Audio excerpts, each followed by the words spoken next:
चलिए आज क्लास 12 का पार्ट 2 वीडियो करने जा रहे हैं। पार्ट 2 वीडियो में हम लोग सीखेंगे डिफरेंशिएशन बाय चैन रूल। तो डिफरेंशिएशन बाय चैन रूल क्या होता है आज हम लोग सीखेंगे, आज इसके बारे में हम लोग जानेंगे। तो चलिए स्टार्ट करते हैं डिफरेंशिएशन बाय चैन रूल। तो डिफरेंशिएशन बाय चैन रूल क्या होता है उसके बारे में हम लोग जानने की कोशिश करेंगे। तो चलिए स्टार्ट करते हैं, ठीक है। चलिए सबसे पहले आपको ये देखना है कि डिफरेंशिएशन क्या होता है। तो डिफरेंशिएशन मैं बताया कल की वीडियो में, फर्स्ट वाले वीडियो में। तो डिफरेंशिएशन क्या होता है अगर बेसिक आप नहीं जाने हैं तो आप पार्ट 1 वीडियो आप डिफरेंशिएशन का जरूर देखें। डिफरेंशिएशन के जितने भी फार्मूला रूल्स हैं सारा मैं डिस्कस किया हूँ पार्ट 1 वीडियो में। तो आप प्लीज़ पहले आप डिफरेंशिएशन का पार्ट 1 वीडियो जरूर देखें। तो चलिए देखते हैं डिफरेंशिएशन बाय चैन रूल क्या होता है। टू डिफरेंशिएट कंपोजिट फंक्शन, यहाँ देखिए आप, to differentiate composite function of the form y is equal to F of G X, इसको क्या पढ़ना है, y is equal to F of G X. Then तो ये कंपोजिट फॉर्म है ना, ये फंक्शन का कंपोजिट फॉर्म है y बराबर में एफ ऑफ जी एक्स।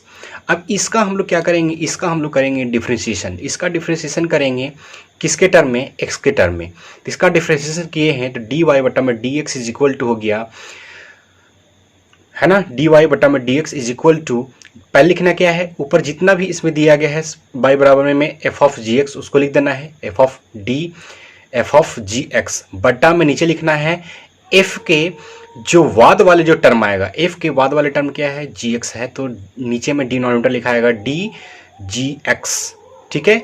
जो डिनोमिनेटर में रहेगा इसी टर्म को ऊपर में आपको लिखना है डी जी एक्स बटा में। अब जी का बाद में देखेंगे, जी के बाद वाले टर्म में क्या लिखा हुआ एक्स है, तो नीचे में क्या लिखेंगे, डी एक्स लिखेंगे।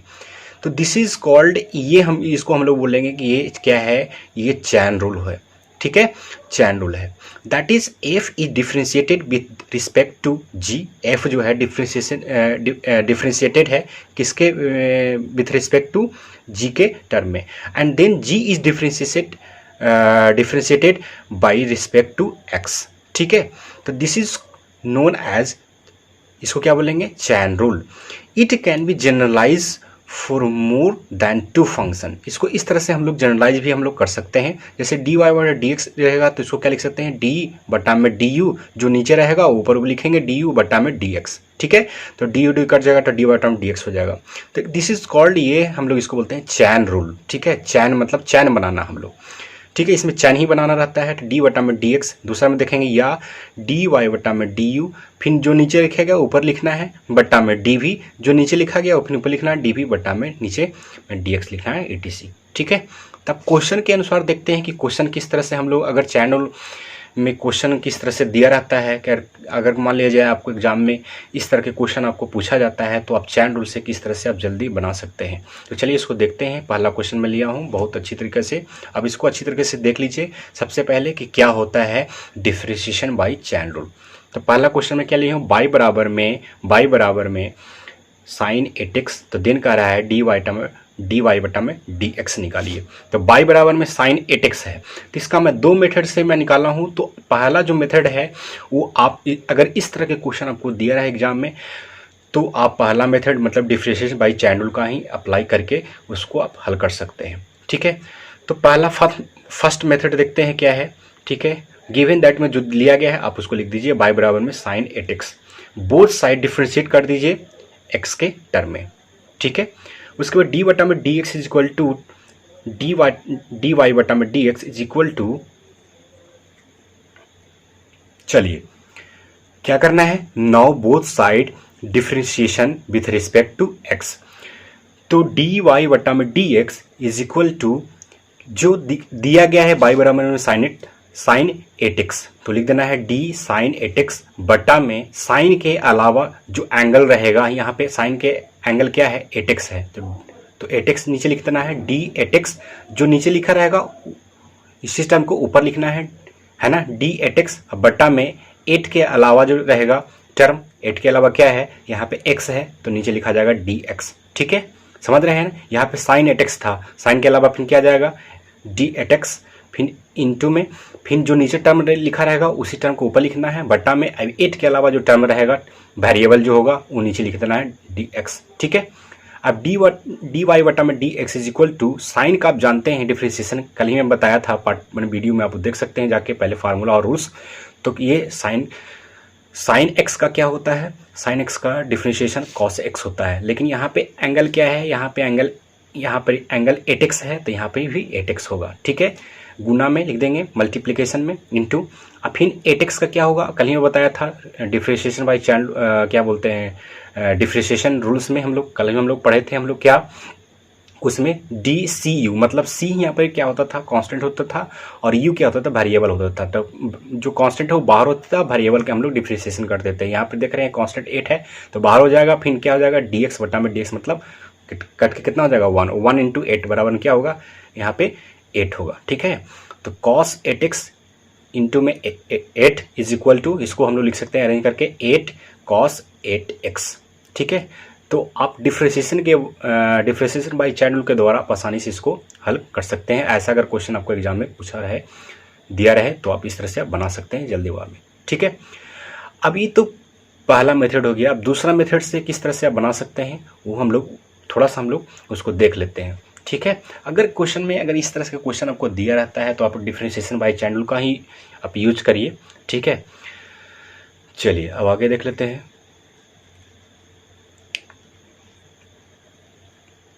चलिए इसको अब आगे देख लेते हैं थोड़ा सा,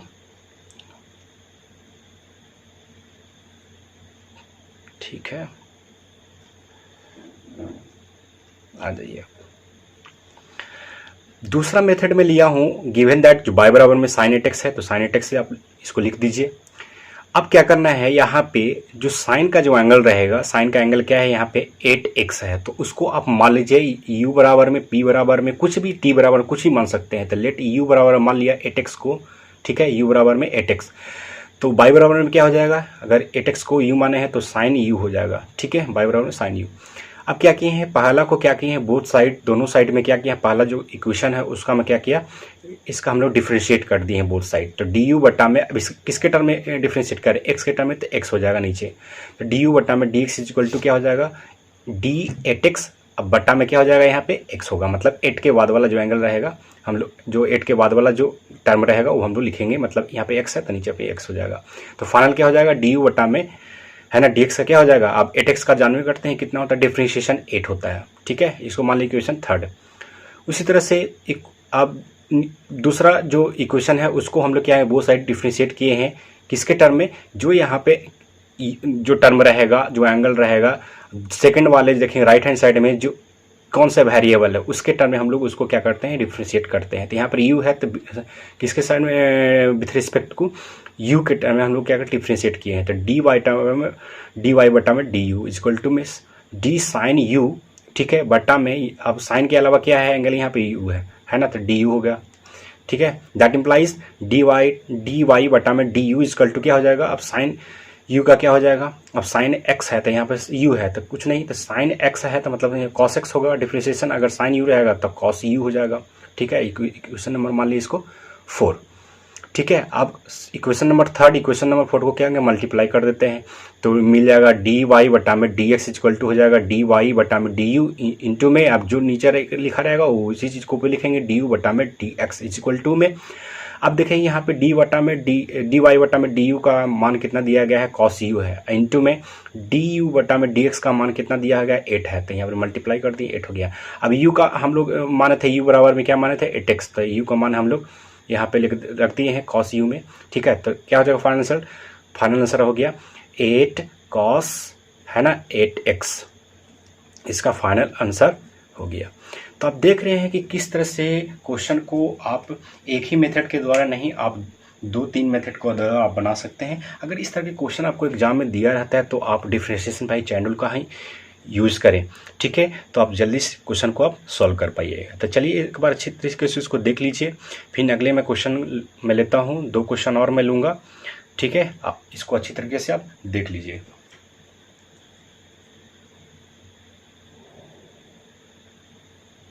चलिए अब आगे देखते हैं, क्वेश्चन नंबर 2 पर हम लोग इसको इस पर नज़र हम लोग देते हैं। तो क्वेश्चन नंबर 2 में कहा गया कि इफ़ y बराबर में साइन, ठीक है, उसके बाद साइन के अलावा क्या है cos 6x, तो कह रहा है कि फाइंड करिए dy बटा में dx, ठीक है। तो इस तरह से अगर क्वेश्चन दिया रहता है तो अगर चैन रूल में आप उसको देखते हैं, उसको आप अरेंज किया हुआ देखते हैं, तो आप कृपया आप उसको यूज करें डिफरेंशिएशन बाय चैन रूल के द्वारा ही इस क्वेश्चन को आसानी से में आप बना सकते हैं यूज करके, ठीक है, इसको देख सकते हैं। चलिए इसको देखते हैं। अब इसको सॉल्व कैसे करेंगे, तो बहुत सिंपल तरीका है, डिफरेंशिएशन बाय चैन रूल आप यूज करें। सबसे पहले डिफरेंशिएशन बाय चैन रूल का ही यूज इसमें आपको करना है, ठीक है। तो चलिए हम लोग इसको अप्लाई करते हैं, इसको हम लोग देखते हैं। गिवन दैट में जो क्वेश्चन आपको दिया रहे वो पहले लिख दीजिए, y बराबर में साइन cos 6x। अब क्या करना है, बोथ साइड डिफ्रेंशिएट करना है, किसके टर्म में, x के टर्म में हम लोग को डिफ्रेंशिएट करना है विथ रिस्पेक्ट टू x। तो dy बटा में dx इज इक्वल टू हो गया d साइन cos 6x। अब बटा में क्या लिखना है, साइन के अलावा जो टर्म रहेगा cos 6x नीचे लिख देना है, जो नीचे टर्म लिखा गया उसी टर्म को ऊपर लिखना है न्यूमरेटर में। बटा में cos के अलावा क्या टर्म है, यहाँ पे 6x है तो d 6x हो गया। अब नीचे जो टर्म है उसी चीज़ को ऊपर लिखना है। अब 6 के अलावा क्या टर्म बचा, वेरिएबल बच गया x, तो dx हो गया, ठीक है। तो देख रहे हैं कि किस तरह से आप इसको आसानी से बना सकते हैं डिफरेंशिएशन बाय चैन रूल के द्वारा। तो क्या हो जाएगा, फाइनल आंसर डी वाटा में डी एक्स इक्वल टू हो गया। साइन का क्या हो जाएगा, साइन क्या हो जाएगा डिफरेंशिएशन कॉस, ठीक है, कॉस हो गया। अब बाकी जो टर्म है यहाँ पे एंगल है तो इसको एंगल सीधे सीधे लिख दीजिए। इनटू में अब कॉस एक्स का क्या होगा, कॉस एक्स का हो जाएगा, बताया थे कि जितने भी सी फंक्शन अगर चालू होता है तो C function always take negative sign, ठीक है। तो यहाँ पर कॉस 6x है तो कॉस एक्स क्या हो जाएगा, कॉस का हो जाएगा माइनस में, है ना, माइनस साइन एक्स होता है। तो यहाँ पे एंगल यहाँ पे x है तो यहाँ पे 6x है तो कोई दिक्कत नहीं है, तो माइनस में साइन 6x इंटू में अब 6x का क्या हो जाएगा, 6x का हो जाएगा डिफरेंशिएशन 6 हो जाएगा, ठीक है। तो अरेंज करके लिख दीजिए डी बटा में D X equal to minus में 6 साइन 6x इंटू में कॉस 6x। तो ये आपका फाइनल आंसर हो गया, ठीक है। तो देख रहे हैं कि किस तरह से डिफरेंशिएशन बाय चैन के द्वारा आप क्वेश्चन को आसानी से आप बना सकते हैं। तो चलिए क्वेश्चन नंबर 3 में हम लोग देखते हैं कि क्या है, ठीक है। क्वेश्चन नंबर 3 में हम लोग उसको देखते हैं। तो दूसरा क्वेश्चन आई होप आपको समझ में आ गया होगा अच्छी तरीके से। अब क्वेश्चन नंबर 3 हम लोग देखते हैं, ठीक है। चलिए आ जाइए। अब ये क्वेश्चन है, मान लिया जाए कि इफ y बराबर में कह रहा है कि साइन रूट अंडर में cos 6x, तो कह रहा है कि फाइंड करिए dy बटा में dx। तो सॉल्यूशन किया गया है। तो गिवन दैट में जो टर्म है उसको आप लिख दीजिए y बराबर में साइन रूट अंडर में cos 6x। अब बोथ साइड डिफ्रेंशिएट किए हैं x के टर्म में विथ रिस्पेक्ट टू x में, डी बटा में D X is equal to D sine root under में cos 6x जो दिया गया है वो लिख दीजिए। बटा में साइन के अलावा क्या टर्म बचेगा, रूट अंडर में cos 6x, ठीक है। इंटू में जो नीचे टर्म है उसी चीज़ को आपको ऊपर लिख देना है, डी रूट अंडर में cos 6x बटा में, अभी तो रूट का तो हो गया काम इसका, ठीक है, रूट का तो हो गया। अब रूट के अंदर जो टर्म बच गया वो लिख देना है डी cos 6x, जो नीचे टर्म है उसी चीज़ को ऊपर लिख देना है डी cos 6x बटा में, अब cos के अलावा क्या टर्म बचेगा नीचे वो लिख देना है डी 6x। अब जो नीचे टर्म है वो उसी चीज़ को ऊपर लिख देना है डी 6x, और 6 के अलावा क्या टर्म बचा डी x, ठीक है। तो यही इसी आपको लिख देना है। चलिए फिर इसको आगे देखते हैं। अच्छी तरीके से आप इसको देख लीजिए एक बार, मैं आगे ऊपर चलता हूँ।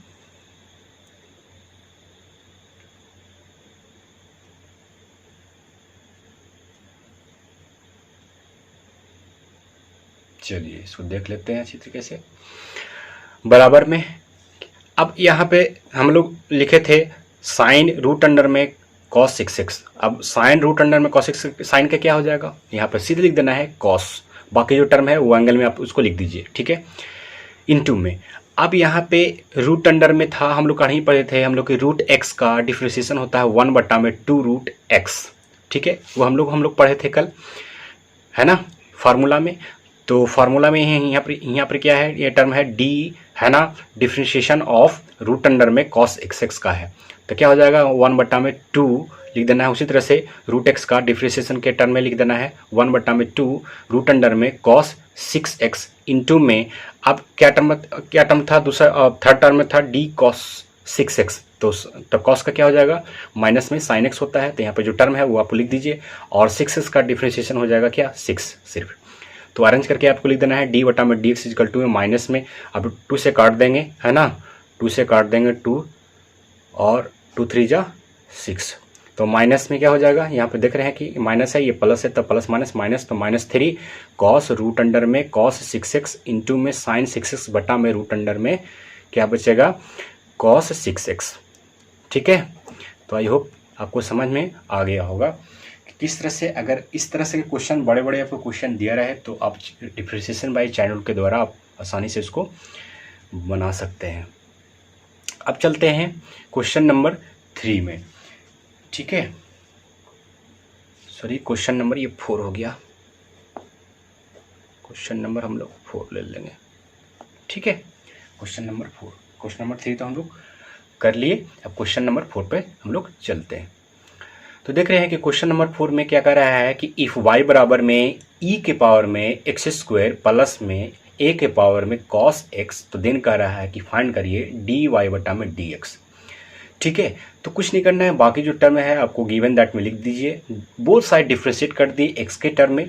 ठीक है, आप यहाँ पे देख रहे हैं कि कल ही हम लोग आपको पढ़ाए थे y बराबर में कौन वाला टर्म था, है ना, y बराबर में u प्लस में है ना v, वो हम लोग रूल्स हम लोग पढ़े थे, उस रूल्स पर आपको इसको करना है, बाकी आपको चैन रूल के द्वारा आप इसको कर सकते हैं।